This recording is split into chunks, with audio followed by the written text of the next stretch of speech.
తెలుసు ఎంతో కష్టపడి ఎంతో కొట్లాడి ఇల్లు తిరిగి బోనం ఎత్తి బతుకమ్మలు ఎత్తి ఎంతో మంది బిడ్డల ప్రాణత్యాగాల మీద తెలంగాణ తెచ్చుకున్న తెలంగాణను కొంత మేరకు మంచిగా చేసుకోగలిగినాం, కొంత మేరకు పేద సాధలకు పెన్షన్లు ఇచ్చుకోగలిగినాం, కొంత మేరకు చిన్నపిల్లలకు ఇబ్బంది లేకుండా అంతో ఇంతో కిట్లో ఏవో ఒకటి ఇచ్చుకోగలిగినాం, కొంత గడ్డకు పడ్డం, మరీ అన్యాయం ఏం లేం. కానీ అట్ ద సేమ్ టైం ఇంకా జరగాల్సినటువంటి పనులు కూడా చాలా మిగిలి ఉన్నాయి. మరీ ముఖ్యంగా ఒక ఆడబిడ్డగా నాకు ఒకటే ఎప్పుడు మనాది ఉంటుండే, ఒక ఇల్లు ఉండాలి మా ఆడబిడ్డలందరికీ, వేరే ఏం లేదు, ఒకటే ఒకటి తెలంగాణలో పేదవాళ్ళకి ఇల్లు ఉండాలి. సో ఇట్లాంటివి కొన్ని మిగిలిపోయినాయి, అట్లాంటివి కొన్ని చేసుకోలేకపోయినాం.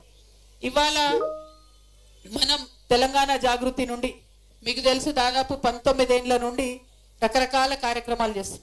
మన సంస్కృతిని కాపాడడానికి అది బోనాలు ఎత్తడం కావచ్చు, బతుకమ్మ కావచ్చు, అట్లా అనేక కార్యక్రమాలు చేసుకుంటూ వచ్చాం. దాంతోపాటు తెలంగాణ ఉద్యమంలో కూడా మరి మగవాళ్ళతో సమానంగా పరిగెత్తి ఉద్యమాలు చేసినాం, 10 మందికి ఉద్యమ అవసరం గురించి చెప్పినాం, అన్ని పనులు చేసుకుంటూ వచ్చినాం. మరి చేస్తున్నటువంటి క్రమంలో ఇవాళ నేను ఒక వ్యక్తిగా నాకు ఒక సమస్య వచ్చింది, ఒక వ్యక్తిగా ఒక ఆడబిడ్డగా నాకు ఒక సమస్య వచ్చింది. మీరు కూడా చాలా మంది పని చేస్తారు, మీరు కూడా చాలా మంది ఇంట్లో బయట పని చేసుకుంటారు, వర్కింగ్ లేడీస్ కూడా చాలా మంది ఉంటారు. ఇవాళ మా అక్క చెల్లెల్ని ప్రత్యేకించి నేను ఒక మాట అడగాలనుకుంటున్నాను. మీరు పని చేసే ప్రదేశంలో మీకు ఏదైనా ఒక ఇబ్బంది వచ్చింది అనుకోండి, మీరు మీ పని ఇడిచిపెట్టి వెళ్ళిపోతారా, లేకపోతే పని కంటిన్యూ చేసుకుంటారా? కంటిన్యూ చేస్తారా? ఇడిచిపెట్టి వెళ్ళిపోతారా? పని బంద్ చేస్తారా? జాబ్ మానేస్తారా? లేదా పక్కన? సో నేను చేస్తున్న పనిలో నాకు ఒక అవాంతరం వచ్చింది, అది ఏ రూపంలోనా కావచ్చు, ఒక అవాంతరం వచ్చింది. ఆ టైంలో నేను ఒకటే నిర్ణయం తీసుకున్నా, అడ్డంకి ఏదన్నా కావచ్చు. 20 ఏళ్ళ కింద చిన్న పిల్లల్ని నేను చంటి బిడ్డల్ని ఎత్తుకొని తెలంగాణ ఉద్యమంలో ప్రజల కోసం బయటకు వచ్చి మరి 20 ఏళ్ళు నా జీవితంలో పని చేసుకుంటూ పోయినాక ఒక అవాంతరం ఇప్పుడు వచ్చింది. ఆ అవాంతరాన్ని చూసుకొని నేను వెనకకు పోవాలనా, లేకపోతే ప్రజల కోసం పనిచేయడానికి ముందుకే పోవాలా అని ఆలోచన చేసిన తర్వాత మీలాంటి వాళ్ళని కొంతమందిని అడిగిన, వారందరూ ఒకటే మాట చెప్పింది, ఒక టీచరో ఒక లాయరో ఒక డాక్టరో వాళ్ళకి ఏదైనా సమస్య వస్తే వాళ్ళు ముందుకే పోతారు కదా, బంద్ చేసి అయితే వెనకకు పోరు. మీరు రాజకీయాన్ని ఎన్నుకున్నారు, మీరు ప్రజల మధ్యలో ఉండాలనుకున్నారు, మీరు ముందుకే వెళ్ళండి అని చెప్పిండ్రు. ఆ తర్వాత నేను అక్కడితో ఊరుకోలే, ఎందుకంటే మన ఆడవాళ్ళకు ఒక మంచి గుణం ఉంటుంది. మా అన్నలు కూడా అప్పుడప్పుడు మంచిగా ఆలోచిస్తారు, కానీ మా ఆడవాళ్ళకు ఒక మంచి గుణం ఉంటుంది. 10 మందిని అడిగి చేయాలి ఏదన్నా చేస్తే అని అనుకుంటాం. 10 మందిని అడగాలన్న ఉద్దేశంతో తెలంగాణ జాగృతి జనం బాట అనే కార్యక్రమం పెట్టుకున్నాం. అందులో భాగంగా మొత్తం 33 జిల్లాలకు వెళ్తున్నాం. అన్ని జిల్లాల్లో మేధావులను కలుస్తున్నాం, పెద్ద మనుషులను కలుస్తున్నాం, అన్ని వర్గాల్లో పనిచేసే వాళ్ళని కలుస్తున్నాం. ఇట్లా గల్లీకి పోయి కార్నర్ మీటింగ్స్ పెట్టుకుంటున్నాం. అక్కడ ఒకటే మాట అడుగుతున్నాం, ఇవాళ తెలంగాణ ముందున్న సమస్య ఏంటిది? ప్రజలు అనేక కష్టాలలో ఉన్నారు. తెలంగాణ తెచ్చుకొని 12 ఏళ్ళు, 10 ఏళ్ళు బీఆర్ఎస్లో ఉన్నాం, 2 ఏళ్ళు కాంగ్రెస్లో ఉన్నాం. కానీ సమస్యలు ఎక్కడున్నాయి అక్కడనే ఉన్నాయి. కొన్ని సమస్యలు అయితే మరీ మొండిగా ఉన్నాయి. ఉదాహరణకు ఇప్పుడే నేను ఈ ఆటోనగర్ డంపింగ్ యార్డ్కి వచ్చిన, మీ పక్క కాన్స్టిట్యున్సీ ఎల్బీ నగర్లో భయంకరంగా ఉంది పరిస్థితి. 10 ఏళ్ళు 12 ఏళ్ళ నుంచి ఈ సమస్య తీరుస్తామని చెప్పిండ్రు, 2 సార్లు ఎన్నికలలో గెలిచిండ్రు, కానీ ఆ సమస్య ఇంకా తీరలేదు. అట్లాంటి మొండి సమస్యలు చాలా ఉన్నాయి. మీ అందరికీ తెలుసు, ఇప్పుడేం ఓట్లు లేవు, నేనేం మిమ్మల్ని ఓట్లు అడగడానికి రాలే, రేపు పొద్దుగాల ఏమి ఎలక్షన్ లేదు, ఎలక్షన్లు వస్తే నేను ఇమీడియట్గా అది అయ్యేది లేదు. ఎలక్షన్లకు ఇంకా 3.5-4 ఏళ్ళ టైం ఉంది. నేను ఒకటే నమ్ముతున్నా, కేసీఆర్ గారు కూడా పదే ఒకటే మాట చెప్తుండే, ఎలక్షన్ ఉన్న లాస్ట్ సంవత్సరం రాజకీయం చేద్దాం, మిగతా 4 ఏళ్ళు ప్రజల కోసం పనిచేద్దాం. ఇవాళ ఆ ప్రజల కోసం పనిచేయడం కోసం మాత్రమే నేను ముందుకు వచ్చిన, ప్రజా సమస్యల మీద అడగడం కోసం మాత్రమే నేను ముందుకు వచ్చిన. మీకు ఒక ఎగ్జాంపుల్ చెప్తా. ఎల్బీ నగర్లో నేను ఆటోనగర్ డంపింగ్ యార్డ్ చూస్తానికి పోతామని చెప్పి 2 రోజుల కింద మా వాళ్ళు ప్రకటించారు. ప్రకటిస్తే కదలికి ఎట్లా వచ్చింది ప్రభుత్వంలో అంటే, 2 రోజుల నుంచి మంచిగా డోజర్లు పెట్టి మొత్తం క్లీన్ చేసిండ్రు, నీళ్లు తీసేసిండ్రు, మోటార్లు పెట్టి బయటికి పంపి చేసిండ్రు. ఆడికి పోయే వరకు వాసన వస్తలేదు. నేను మా వాళ్ళని చూసి అడిగిన, ఏంద్రబాయి నన్ను ఏడికి తీసుకొచ్చిర్రు, మురికి గుంట అంటిరి, ఆడ ఉండరాదు అంటిరి, పాములు అంటిరి, తేళ్ళు అంటిరి, ఇక్కడ మొత్తం సాఫ్ ఉందంటే, ఏం లేదక్క మీరు వస్తున్నారని చెప్పినాం, 2 రోజుల నుంచి సాఫ్ చేస్తూనే ఉన్నారు జిహెచ్ఎంసీలో. అంటే నేను ఏమంటున్నా అంటే, అడిగేటోడు ఉంటే అది గవర్నమెంట్ అయినా పనిచేస్తుంది, అడిగేటోడు ఉంటే అది ప్రతిపక్షమైనా పనిచేస్తుంది. ఎవరం అడగలేదు అనుకోండి, చెల్తే రైతా చెల్లనేదో బాలకిషన్ అంటారు మన హైదరాబాద్లో, అట్లా నడుస్తూనే ఉంటుంది అన్నట్టు. ఎవ్వరు పట్టించుకోరు, ఎవ్వరు అడగరు. సో నేనేమంటున్నా అంటే ఓట్లు అడిగేటప్పుడు వేరు, రాజకీయం చేసేటప్పుడు వేరు. ఇప్పుడు మాత్రం ఇష్యూస్ మీద మాట్లాడదాం, ఇప్పుడు మాత్రం సమస్యల మీద మాట్లాడదాం. మా ఆర్పీలు ఉన్నారు, వాళ్ళకి జీతం పెరగాలి, మాట్లాడాల్సిందే. మా విఓలు ఉన్నారు, జీతం పెరగాలి, మాట్లాడాల్సిందే. ప్రతి గల్లీలో అంగన్వాడీ ఉండాలి, దాని గురించి మాట్లాడాల్సిందే. రేషన్ షాప్లో ఇప్పుడు గవర్నమెంట్ ఏం చెప్పింది, ఉట్టి బియ్యమే ఇస్తాడు కేసీఆర్, దొడ్డు బియ్యము.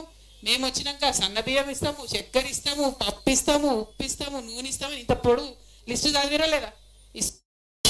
మరి అడగాలి కదా, మనం అడగకపోతే ఇస్తారా?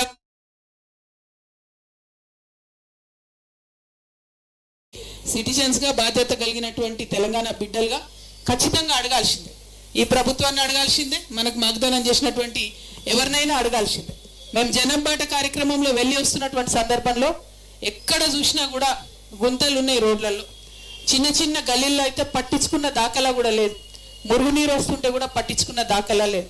మరి ఈ సమస్య ఇయ్యాలటికే పోతుందా? ఏం కవితక్క నువ్వు కూడా ఉన్నావు కదా 10 ఏళ్ళు బీఆర్ఎస్లా, బరాబర్ ఉన్నా, లేనని నేను అంటలేను. ఉంటే మాత్రం ప్రయత్నం అప్పుడెట్లా జరిగింది, ఇప్పుడెట్లా జరుగుతుంది, రేపు ఎట్లా జరగాలి, ఇది ఖచ్చితంగా ఆలోచన చేసుకోవాల్సినటువంటి అంశం. ప్రజా సమస్యల మీద నిరంతరం మాట్లాడితేనే పని అవుతుంది. ముఖ్యంగా మన ఆడవాళ్ళకి తెలుసు, ఇవాళ పొద్దుగాలు ఇల్లు ఊకినాం కదా అని రేపు పొద్దున ఇల్లు ఊకపోతే నీట్గా ఉంటుందా?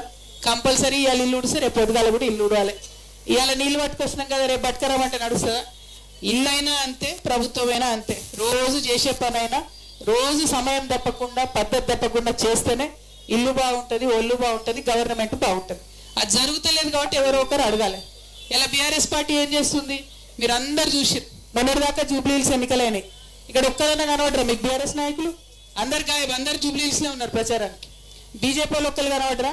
అందరు జూబ్లీహిల్స్లో ఉన్నారు. కాంగ్రెస్ వాళ్ళు ఒక్కరు కనబడరా? అందరు జూబ్లీహిల్స్లో ఉన్నారు.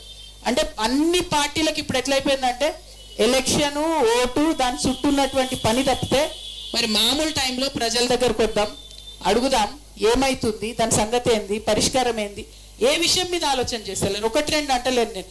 కాబట్టి మిమ్మల్ని కోరేది ఒకటే, సమస్యల మీద మాట్లాడదాం. రాజకీయం చేసినప్పుడు ఖచ్చితంగా రాజకీయం చేద్దాం. ఒక ఆడబిడ్డ రాజకీయం చేస్తే ఎట్లుంటుందో చూపిద్దాం లాస్ట్ ఇయర్లో. ఇప్పుడు అవసరం లేదు, ఇప్పుడు సమస్యల మీద మాట్లాడదాం. ఇప్పుడు ఖచ్చితంగా మాట్లాడుకుంటూ ప్రతి గల్లీలో తిరగాల్సిందే, ప్రతి చోటికి వెళ్ళాల్సిందే. ఇక్కడ మీ అందరికీ తెలిసి ఇక్కడ మన ఆడబిడ్డ సబితమ్మనే ఉన్నది.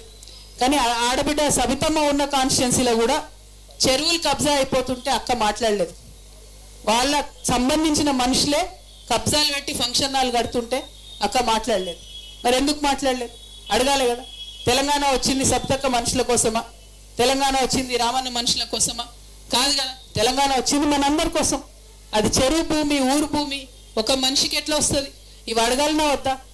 యథార్థవాది లోక విరోధి అంటారు, గట్టిగా మాట్లాడితే బరాబర్ తిడతారు మనని కూడా. అయినా పర్వాలేదు, మాట్లాడాల్సిందే. ఆశీర్వాదం ఇచ్చిండ్రు రాగానే పండితులు అయ్యగారు ఏమన్నారు? ఆయన కేసీఆర్ గారు ముక్కుసూటిగా మాట్లాడిండ్రు అన్నారు. బరాబర్. తెలంగాణ అంటేనే ముక్కుసూటితనం, తెలంగాణ అంటేనే ఉన్నది ఉన్నట్టు మాట్లాడటం. నా మీద ఆరోపణ వస్తే నేనే జవాబు చేస్తాను, పక్కా, ఇబ్బంది ఏం లేదు, చెప్తా. ఎందుకంటే నా లోపల లోపం ఉంటే దాన్ని నేను కూడా చెప్తా, ఇతరులలో ఉంటే చెప్పాల్సిందే. సో ఈ పొద్దు నుండి రంగారెడ్డి జిల్లా జనంబాట కార్యక్రమంలో తిరుగుతుంటే షేర్లింగం పల్లికెళ్ళి మొదలు పెడితే చుట్టూ తిరుగుతుంటే లాస్ట్ మన దగ్గరకు వచ్చిన మీర్పేటలో ఎండింగ్ అవుతుంది. మొత్తం రంగారెడ్డి గురించి ఏం చెప్తారు తెలుసా? హైదరాబాద్ తర్వాత అత్యంత ధనిక నగరం అని చెప్తారు. మొత్తం మీరందరూ ఫుల్ డబ్బులునే లేరమ్మా? మొత్తం కంప్లీట్ రిచ్ పీపులేనా ఇక్కడ మీర్పేట అంతా? మొత్తం టోటల్ రిచ్ పీపులేనా? లేరా? సగం సగం ఉన్నారా? మీడియం పీపుల్ ఉన్నారా? అంతేనా? నేనేమంటున్నా అంటే India is very rich but Indians are poor. Telangana ధనిక రాష్ట్రం, కానీ తెలంగాణలో ఉన్న పేదోళ్ళు ఇంకా పేదోళ్ళుగానే ఉన్నారు. మరి అది ఎట్లా మారాలి? దాని సంగతి ఏంది అడగొద్దా? 10 ఏళ్ళు అయింది, ఓకే, 12 ఏళ్ళు అయింది, మాట్లాడాలి కదా. ఇట్లాంటి అనేక అంశాలు ఉన్నాయి. దాని తర్వాత నేను మాట్లాడాక నువ్వు మాట్లాడే తొందర ఏముంది? కాబట్టి నేను అనేది ఏంటంటే ఈ అంశాలన్నీ అడిగేటోళ్ళు ఉండాలి. 1. 2, రంగారెడ్డి జిల్లాలో ఉన్న దవాఖానలన్నీ చూసుకుంటూ వచ్చిన నేను. ఇవాళ బస్తీ దవాఖాన కావచ్చు, పల్లె దవాఖాన కావచ్చు, ఏరియా హాస్పిటల్ కావచ్చు, ఎంత ఘోరంగా ఉందంటే నిజంగా కూడా ఎక్కడైనా సూది ఉంటే దూది లేదు, దూది ఉంటే సూది లేదు అన్న పరిస్థితి ఉన్నది. డెలివరీ అవుతున్నది ఆడబిడ్డలకి, పట్టించుకొని వైనం ఉన్నది. మస్తు కష్టపడుతున్నారు పాపం డాక్టర్లు నర్సులు, వాళ్ళకి స్టాఫ్ లేదు, కావాల్సిన సామాన్ లేదు, ఏడికెళ్ళి చేస్తారు. సో వాటి మీద ఆలోచన చేయాలి. ఇట్లాంటి అనేక అంశాలు ఉన్నాయి, 1 2 కాదు. నేనేమి ఇమీడియట్గా అన్ని సాల్వ్ అవుతాయి అంటలేను, కానీ ఇంతకుముందు మనం అనుకున్నట్టు పొద్దున్న తిన్నా కాబట్టి సాయంత్రం తిన్నా అంటే నడవదు. ఇల్లైనా ఒళ్ళైనా గవర్నమెంట్ అయినా చేసిన పని ప్రతిరోజు చేస్తూనే ఉండాలి. అది చేసేటట్టుగా ప్రభుత్వ పెద్దలు పనిచేయాలి. ఆ బాధ్యత లేదు కాబట్టి మనలాంటి వాళ్ళని గుర్తియాలి. దానికోసమే మీ దగ్గరికి రావడం జరిగింది. ప్రతి గల్లీకి పోయి ఎక్కడికక్కడ సమస్యలు అడుగుతుంటే ఖచ్చితంగా అవి పరిష్కారం అవుతాయి. ఇవాళ మేము చెప్పినాం, ఇందాక నేను ఒక ఆరోపణ చేసిన, అక్క వాళ్ళ మనుషులు ఇట్లా కబ్జా చేసిరని. మరి హైడ్రా ఏం చేస్తుంది? నిద్రపోతుందా? అదే ఒక పేదవాడు పోయి గుడిసె కట్టుకుంటే ఉంటారా అమ్మ? ఉంటారా? మొన్న నేను పోయి వచ్చిన కుత్బులాపూర్, ఒక 50 మంది పేదవాళ్ళు ఉన్నారు. పక్కకే ఇంకో పెద్ద ఆయన 15 ఎకరాలు పెట్టుకున్నాడు, అన్ని తీసేసారు. 2 రోజులలో పెద్ద ఆయన మళ్ళీ కబ్జా చేసుకున్నాడు, పేదోళ్ళు మాత్రం వేరే దగ్గరికి వెళ్ళిపోయారు. అంటే 50 మంది ఇండ్లు తీసి పారేసిండ్రు, ఒక్క పెద్ద ఆయన 15 ఎకరాలు మాత్రం అట్లనే ఉండిపోయింది. నేను నా కళ్ళతో చూసొచ్చు, నెల రోజులు కూడా కాలేదు. మరి ఇదేం న్యాయం? అడగాలనా వద్దా? అడిగేటోడు ఉండాలనా వద్దా? అడిగేటటువంటి పని, అడిగేటటువంటి ప్రయత్నం నేను చేస్తూ ఉన్నా. నా ప్రయత్నం కరెక్ట్ అనిపిస్తే జాగృతిని బ్లెస్ చేయండి, జాగృతి జనం బాటను బ్లెస్ చేయండి, మాతో కలిసి నడవండి. సమస్యల గురించి కొట్లాడు. లేదక్క నువ్వు కరెక్ట్ అడుగుతలేవు, ఇది నువ్వు కరెక్ట్ కాదు అంటే అది కూడా చెప్పండి. ఎందుకంటే నేను మళ్ళీ చెప్తున్నా, తెలంగాణ అంటేనే ముక్కుసూటితనం, తెలంగాణ అంటేనే ఉన్నది ఉన్నట్టు మాట్లాడడం, తెలంగాణ అంటేనే అందరి కోసం తెలంగాణ కావాలి, కొందరి కోసం కావద్దు. దానికోసం నా ప్రయత్నం. అందుకే మీర్పేట వచ్చినాం, అందుకే రంగారెడ్డికి వచ్చినాం. ఇంకా 23 జిల్లాలు తిరిగేది ఉంది. అన్ని జిల్లాలు తిరుగుతాం, అన్ని ఊర్లకు పోతాం, అందరినీ కలుస్తాం, అందరి ఒపీనియన్ తీసుకుంటాం. ఆ తర్వాత మీరందరూ ఎట్లా చెప్తే అట్లా దాని ప్రకారం నిర్ణయం తీసుకొని ముందుకు పోతాం. నాకు అందరికన్నా ఎక్కువ మాడబిడ్డల మీద నమ్మకం. మన్నలు జర ఎలక్షన్ టైంకైనా ఇంకో టైంకైనా అటు ఇటు అవుతారు, కానీ మాడబిడ్డలు మాత్రం ఒక్కసారి డిసైడ్ అయితే వాళ్ళ మాట వాళ్ళు కూడా వినరు, వాళ్ళ మాట వాళ్ళ కమిట్మెంట్ మీద వాళ్ళు ఉంటారు. ఇవాళ ఒక ఆడబిడ్డగా నాకు పర్సనల్గా ఒక ఇబ్బంది వచ్చింది. ఆ ఇబ్బందిని అధిగమించి నేను ముందుకెళ్తున్నా. అధిగమించి ముందుకెళ్లే క్రమంలో 3 పెద్ద నాయకులతో కొట్లాడాలి. నాకు తెలుసు, బీఆర్ఎస్ నాయకులతో కొట్లాడాలి, కాంగ్రెస్లో ముఖ్యమంత్రులతో కొట్లాడాలి, బీజేపీలో ప్రధానమంత్రులతో కొట్లాడాలి. అయినా సరే ధైర్యంగా ముందుకెళ్తున్నా. మీ ఆశీర్వాదం కావాలని కోరుతున్నా. మీర్పేటకు వచ్చినా ఆశీర్వదిస్తారని, తెలంగాణ బిడ్డల సమస్యలు పరిష్కరించడంలో జాగృతి తోడుగా నడుస్తారని చెప్పి మనస్ఫూర్తిగా కోరుకుంటున్నాం. రంగారెడ్డి జిల్లా మొత్తం కూడా బలంగా జాగృతి కమిటీలు నిర్మాణం చేస్తాం. ఏదో కవితకి వచ్చి ఇట్లా పోయింది, రేపటి నుంచి ఇటు ఎవరు అడగాలి అన్నట్టు లేదు. కమిటీలు నిర్మాణం చేస్తాం. మన వాళ్ళు, ఇక్కడ ఉన్న వాళ్ళు, జాగృతి వాళ్ళు మీ సహాయంతో ప్రతి నిత్యం ప్రతి సమస్యను పరిష్కరించడానికి ప్రయత్నం చేస్తాం. ఎన్నికల టైంలో లాస్ట్ 1 yearలో రాజకీయం చేద్దాం. అప్పటి వరకు మాత్రం ఓన్లీ సమస్యల మీద మాట్లాడదాం, ఆడపిల్లల ఎడ్యుకేషన్ మీద మాట్లాడదాం, జాబ్స్ మీద మాట్లాడదాం, ఇండ్ల మీద మాట్లాడదాం, మన పరిసరాలు బాగుండడం మీద మాట్లాడదాం, మనకు రావాల్సిన అభివృద్ధి పనుల మీద మాట్లాడదామని మీ అందరికీ తెలియజేస్తూ, మరి ఇంత సమయం ఇచ్చి ఇంతసేపు వెయిట్ చేసినందుకు మా ఆడబిడ్డలకు, మా అన్నదమ్ములకు అందరికీ కూడా పేరు పేరున హృదయపూర్వకంగా నమస్కారాలు తెలియజేస్తూ, జై తెలంగాణ, జై జాగృతి, జై తెలంగాణ. మీర్పేటలో ఎంత మంచి వాళ్ళు ఒకసారి చెప్పగానే నేర్చుకున్నారు. జై తెలంగాణ అంటే అందరి చేతులు ఎత్తుతారు ఇప్పుడు. Thank you. జై తెలంగాణ.